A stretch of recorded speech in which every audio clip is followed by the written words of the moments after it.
Buenos días, buenas tardes, buenas noches, amantes del deporte, amigos del laboratorio, bienvenidos a un nuevo episodio. Antes que nada, antes de meternos en materia deportiva, quiero agradecerles todo el feedback positivo, las buenas vibras que nos enviaron después de la publicación del capítulo con nuestro invitado Samuel Vargas. La verdad es que sentimos que les gustó mucho y con el tema del sonido lo iremos mejorando y también vamos a ir metiendo un poquito de musiquita. También quería recordarles que se suscriban, si ven los videos denle like, comenten, siempre comenten para que uno pueda saber también lo que ustedes desean desde el otro lado y para que podamos ofrecérselo a ustedes en la fórmula del laboratorio.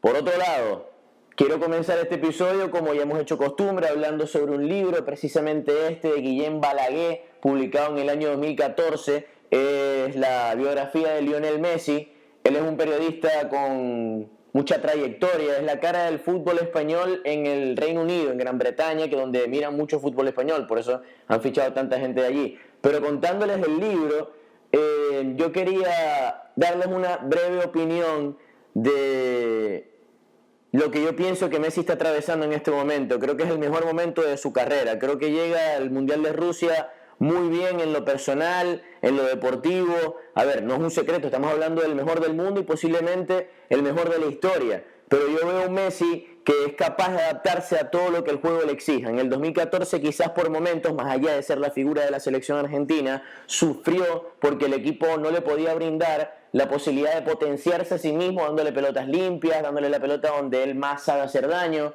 Sin embargo, en esta oportunidad veo un Messi que ha comprendido y ha dominado todas las facetas del juego, está atravesando su mejor momento.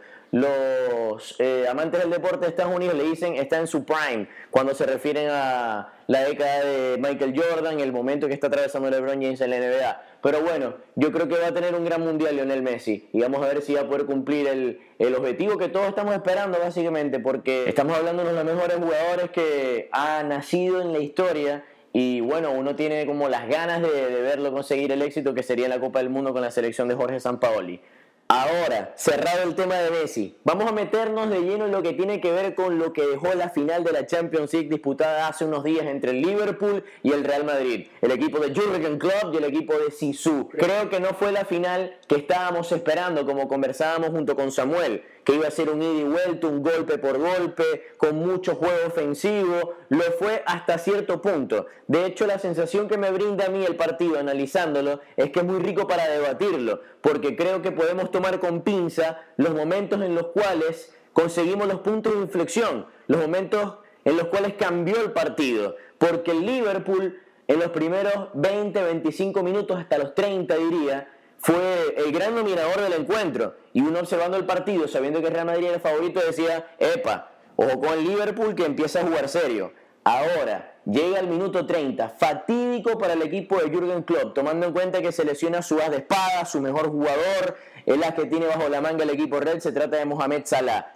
El egipcio se lesiona, ojalá que juegue la Copa del Mundo, la Federación Egipcia ha dicho que va a estar. Bueno, volviendo, él sale de la cancha, vuelve a entrar, pero entiende que está amenazando su integridad física y por eso tiene que salir del terreno de juego, lamentablemente para el Liverpool. Bueno, primer punto de inflexión del partido, porque Salah hace que el Liverpool pierda creatividad, amenaza ofensiva contra un Madrid que se estaba viendo incómodo. Ahora, después de la lesión del faraón, Modric, Kroos se empezaron a adueñar del partido, empezó a aparecer también Isco, empezó a aparecer Benzema, que más allá de todas las críticas que recibió durante toda la temporada, la verdad es que en los últimos encuentros de la Champions fue uno de los mejores jugadores del Real Madrid. Otro punto a favor para el Real Madrid es que no necesitó de su figura, Cristiano Ronaldo, que le salvara al equipo en una final. Y eso denota que el tema colectivo por parte de Zinedine Zidane es muy bueno, más allá de que alguno piense que todavía le falta demostrar alguna cosa, pero el hombre ganó 3 Champions seguidas. Bueno, llega el primer tanto de Benzema con el error amateur de Karius, que lamentablemente va a ser recordado por el resto de su vida por esos 2 errores que sufrió, con el 3-1 final, porque también se le escapa la pelota con manos de mantequilla después del disparo de Gareth Bale. Pero bueno, ojalá el chamo pueda tener revancha en algún momento de su vida, que pueda jugar un mundial, no va a estar en este, pero quizás el próximo, que vaya a otro equipo donde pueda disputar alguna final y pueda sentir que rehizo el error o que pudo renacer de las cenizas, por decirlo de alguna manera. Bueno, llega el gol de Benzema, el Liverpool afortunadamente, o con cierto mérito, porque la pelota parada también lo es, baja la pelota de Brendan Corner y Mané aparece. Mané, que fue, después de la salida de Salah, el mejor jugador del partido para el Liverpool. Así que atención con eso. Empata el Liverpool. Y el siguiente punto de quiebre en la final de la Champions League, en la victoria del Real Madrid, lo podemos encontrar a partir de la inteligencia, la estrategia, la sensibilidad de Zinedine Zidane como entrenador para entender el momento ideal en el cual tenía que enviar a la cancha un futbolista muy pero muy importante, desequilibrante. Por lo demás, hablamos de Gareth Bale, quien tuvo la posibilidad de ser titular en los últimos encuentros del Real Madrid en la Liga, jugó muy bien, pero eso no le bastó a Zinedine Zidane para colocarlo en el duelo final, o quizás lo tenía pensado así para el segundo tiempo, es bastante probable.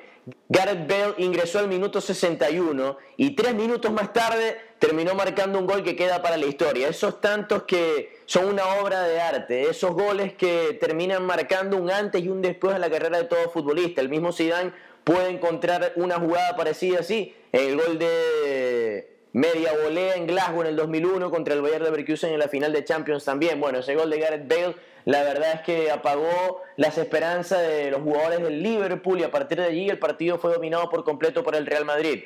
Antes de terminar, quiero decir dos cosas importantes. Número uno, para el equipo merengue, creo que empieza ya a ser una dinastía lo que está haciendo, porque el equipo de Zinedine Zidane apunta incluso a más. Así que habrá que ver después del Mundial si puede también defender con cierto dominio su nuevo título de Champions League. Y también quiero brindarles mi opinión sobre el Liverpool. Creo que más allá de no haber conseguido la orejona, de no haber conseguido el objetivo que era batir al Real Madrid, este conjunto va a permanecer en nuestra memoria durante varios años, como también permanece el Dortmund de Jürgen Klopp, que también jugó una final de Champions en el Bayern Múnich, que terminó perdiendo, pero ¿quién no recuerda aquel equipo de Royce, Götze, Lewandowski, Kluivert, Blasicowski, Van der Fleer en el arco? Yo creo que este Liverpool está para grandes cosas en los próximos años, y ya ha empezado a fichar. Tiene a Keita del RB Leipzig, también se ha hecho con los servicios de Fabinho, está pronto a cerrar el fichaje de Fekir, va a ser en los próximos días, así que atención con Jürgen Klopp y sus tropas. Y terminar diciéndoles que estamos muy agradecidos nuevamente por todo el feedback y todas las opiniones y todas las sugerencias que nos están dando. Recuerden suscribirse, comentar, seguirme en redes sociales,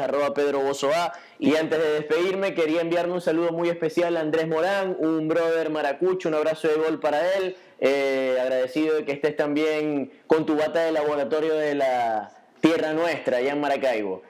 Muy bien, ha sido todo por hoy. Gracias por pasar por el laboratorio. Nos vemos próximamente. Así que activos con la bata del laboratorio. Nos vemos en la próxima. Chao, chao.